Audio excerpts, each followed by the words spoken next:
자, 이번에 여론조사 결과도 몇 가지 보도록 하겠습니다. 먼저 한국사회여론연구소 여론조사 결과 윤석열 후보가 42%, 또 이재명 후보가 40.6%를 기록하면서 다자대결에서 두 후보가 1.4%포인트 격차를 보이고 있습니다.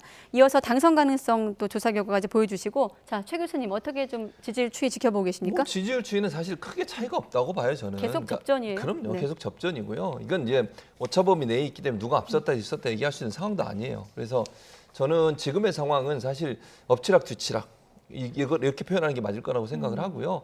뭐 여러 여론조사 결과들이 약간의 차이는 보이고 있지만 상당히 박빙으로 근접한 차이에서 서로가 우열을 가릴 수 없는 상황에서 서로 경쟁을 하고 있는 상황이다, 이렇게 분석하는 게 맞을 것 같고요. 네. 다만 이제 중요한 것은 추세가 어떻게 가느냐가 중요하고, 또 하나 이제 우리가 여론조사를 볼 때 여러 여론조사 기관들을 비교하는 것은 그렇게 큰 의미가 없다고 저는 봅니다. 한 여론조사 기관이 시기별로 했던 부분의 차이를 네. 보는 거, 이런 부분이 좀 더 정확하게 여론조사 추이를 볼 수 있는 방법이 아니겠나 하는 생각이 듭니다. 네, 지금 같은 경우 이제 11월 마지막 주랑 12월 둘째 주를 비교하고 있는데, 교수님은 어떻게 좀 추이 지켜보고 이 있습니까? 부분을 보면은요, 이재명 후보는 좀 지속적으로 좀 상승하고 있는 것 같아요. 물론 윤석열 후보도 상승을 했지만 예. 그 차이가 좀 미세해요. 그러니까 이재명 후보 같은 경우에는 대략 한 1.2%, 윤석열 후보 같은 경우에는 0.4%거든요. 이재명 후보가 안정적으로 지금 상승 추세가 있다. 그러니까 이것은 결국엔 진영이 결집하고 있다라고 볼 수밖에 없습니다. 그러니까 정권 교체해야 돼, 정권 교체가 필요해라고 하는 여론조사가 훨씬 더 높잖아요. 그런데 그만큼 윤석열 후보가 그 지지세를 가지고 못 가고 있어요. 그러니까 이 부분을 왜 내가 지지를 못 받고 있을까라는 부분에 대해서 윤석열 후보가 조금 더 많은 연구와 노력이 필요하다라고 보여집니다. 네, 진영이 결집하고 있다는 표현 쓰셨는데, 자, 연령별로 어떤지 한번 어떻게 결집하고 있는지 한번 보도록 하겠습니다.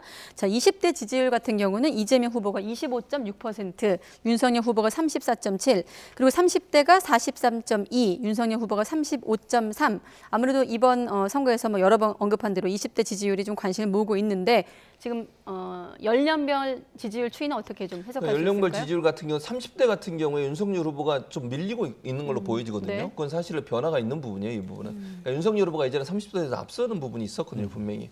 그 말은 사실 윤석열 후보가 여러 가지 발언 중에 노동과 관련된 발언들이 국민적 비판을 받을 수 있는 발언들이 많아. 주 120시간 발언이라든지 네. 최저임금 문제라든지 최저시급 문제라든지 이런 부분들 논란이 있었고, 롤러에 의해서 사망하신 분이 있었잖아요, 그때. 예. 그 사건 이후에도 사실은 운전하신 분의 책임에 대해서 얘기했고, 이런 부분들이 사실은 30대에게 상당히 실망을 주는 부분이라는 생각이 듭니다. 그래서 그런 부분들에 대해서 정책적 대안이나 본인의 실언들이 30대에게 지지를 좀 철회당하는 그런 요인을 작용했을 걸로 보여지고, 20대 같은 경우에는 아직까지 공정이라고 하는 부분들이 더 많이 작동하고 있는 게 아닌가 하는 게 지금의 여론조사 결과로만 판단할 수 있는 부분이 아니겠나, 이런 생각이 듭니다. 네, 그럼 연령별로 하나 더 보면 지지 후보를 교체할 의향이 있느냐는 질문에, 자, 바꿀 수도 있다는 답변에 한번 주목해 보십시오.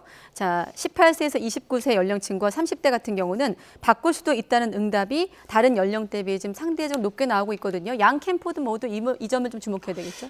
그렇습니다. 예. 그러니까 이번에 결정적인 포인트가 20, 30대의 지지를 받는 후보가 당선 가능성이 높다라는 것이죠. 우리가 앞서 본 여론조사에서도 보면은요, 18세에서 29세까지의 지지율을 합산을 해보면은 대략 40% 정도가 아직 나는 지지를 후보를 정하지 못했어요라고 생각을 하고 있어요. 나머지 연령대에서는 되게 한 15% 내외 정도인데, 네. 여기는 이례적으로 높습니다. 그렇다면 결국에 이분들이 어떤 선택을 하겠느냐? 진영, 지역, 뭐 어떠한 이념 이런 거를 떠나서 합리성, 객관성, 과연 누가 나라를 제대로 비전을 갖고 다스릴 수가 있느냐라는 걸 판단하고 있지 않겠습니까? 네. 그런 부분에 있어서 MZ세대의 지지를 받는 후보가 상당히 중요해질 것 같다는 생각이 들고요. 이 부분만큼은 자꾸 뭐 돈으로 뭘 해주겠다, 등록금 깎아주겠다, 청년수당 주겠다, 아니면 뭘 주겠다, 이런 식으로 접근하면 안 된다. 그 질문 드리려고 했거든요. 네, 네. 라고 다시 한번 말씀을 드리고요. 그럼 어떻게 20, 30대 생각이 전환이 분들은요, 될까요? 예. 기회를 제발 공정하게 줬으면 좋겠다. 과정도 공정하게 하고 네. 결과는 정의롭게 나타나야 된다. 조국 전 장관의 사태에서 보듯이 내가 권력층의 아버지, 부모님이라고 해서 내 자식에게 그런 기회에 특별한 기회를 주는 것 자체는 이거는 불공정한 나라다. 그래서 제발 기회라도 공정하게 줘라. 차별도 하지 말라. 이런 것들을 요구한 것으로 보여져요. 네. 그러니까 이러한 부분들에 대해서 각 캠프가 좀 더 면밀하게 자꾸 돈으로 뭘 해결해 주려고 하지 말고 기회의 공정성을 어떻게 담보할 것이냐. 그 부분에 집중적인 연구가 필요하다라고 보여집니다. 자, 지역별로 봤을 때 윤 후보와 이 후보가 수도권에서 팽팽하게 접전을 벌이고 있습니다. 서울 지역 같은 경우는 이재명 후보가 37.3, 윤석열 후보가 41.2, 인천 경기는 이제 이 후보가 42.9, 윤석열 후보가 41.5고 또 다른 여론조사 결과도 쭉 보여주시고 지금 보면 리얼미터 여론조사 같은 경우도 45.2, 윤석열 후보가 이재명 다음 조사 결과 주시죠. 시간을 좀 줄이기 위해서.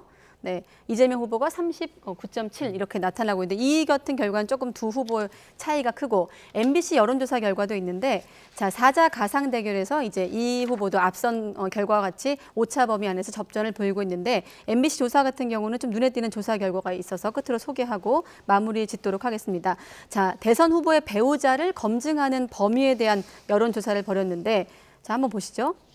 사생활까지 포함해서 모든 의혹을 검증하자가 25.7%, 사생활은 빼고 도덕성과 비리 의혹만 놓고 검증하자 54.5고 어떻습니까? 크게 봤을 때는 검증하자는 목소리가 거의 한 80되고 검증 필요 없다 17.2%거든요. 어떻게 좀 해석할 수 있을까요? 당연히 검증을 해야죠. 국민적 관심사예요. 영부인이라고 하는 분이 갖고 있는 사회적 역할이라든지 국제사회에 가서도 영부인이 하는 역할이 많습니다. 그리고 그분이 여러 가지 활동하는데 세금이 들어가는 부분이 분명히 있는 거잖아요. 그럼 저는 당연히 검증해야 한다고 생각해요.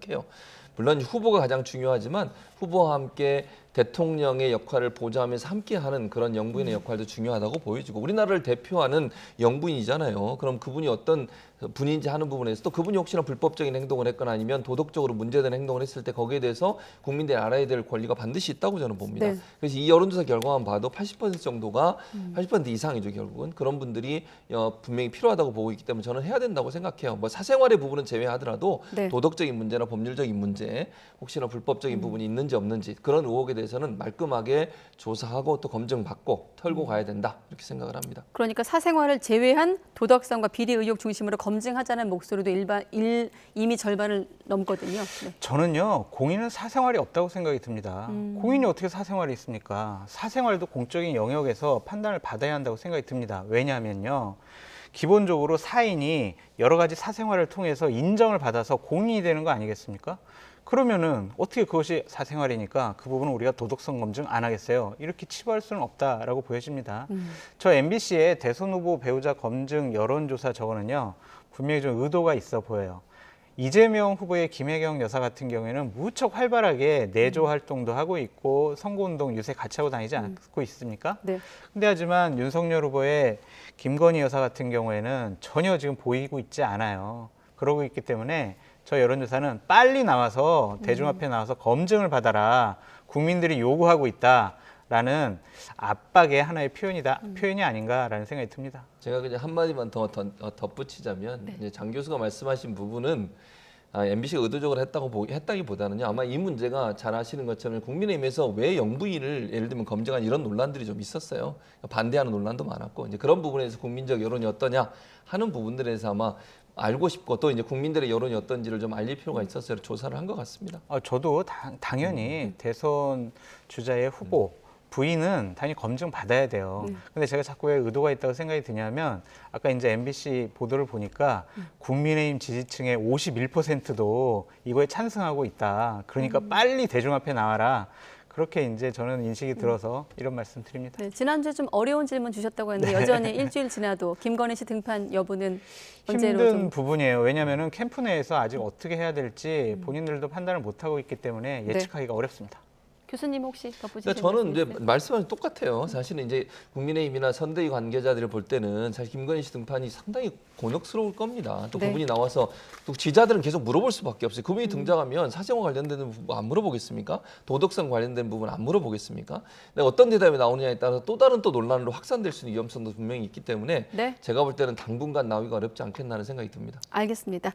자, 오늘은 대선 후보 배우자의 검증 범위에 대한 여론조사까지 두 분과 함께 이야기 나눠봤습니다. 최진봉 성공회대 교수, 장성철 대구 가톨릭대 특임 교수 두 분과 함께했습니다. 고맙습니다.